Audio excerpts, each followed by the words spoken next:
সকালে যেহেতু আমার ভাত একদম ভালো লাগে না, তাই রুটিটাই আমি বেশি প্রেফার করি। আমার কাছে রুটি সকাল, রাত, দিন যখনই হোক না কেন আমি খুব মজা করে খেতে পারি আলহামদুলিল্লাহ। এটা ডায়েট করতে, করতে হয়েছে কিনা সেটা অ্যাকচুয়ালি বলতে পারবো না। তবে আমার পার্সোনালি অনেক বেশি পছন্দ রুটি। সকালে খেয়েছি রুটি দিয়ে, সাথে লাউ ভাজি করা হয়েছিল সেটা। এরপর দুপুরে খাবারও শেয়ার করছি।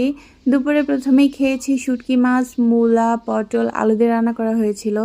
এটা আমার মায়ের জন্য রান্না করা হয়েছিল। সাথে আমিও একটু টেস্ট করে নিলাম, যেহেতু আমার শুটকি ভীষণ ভালো লাগে। এরপরে আরও মজার খাবার ছিল, সেটা হচ্ছে মুরগির মাংস।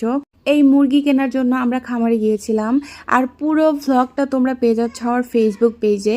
একদম মুরগি খামারে গিয়ে কেনা থেকে বাসায় এসে পরিষ্কার করে রান্না করা পর্যন্ত এভরিথিং ভ্লগ করা হয়েছে। তো সেটা কিন্তু আমি আমার ফেসবুক পেজে আপলোড করে দিব, চাইলে চেক আউট করে নিতে পারো।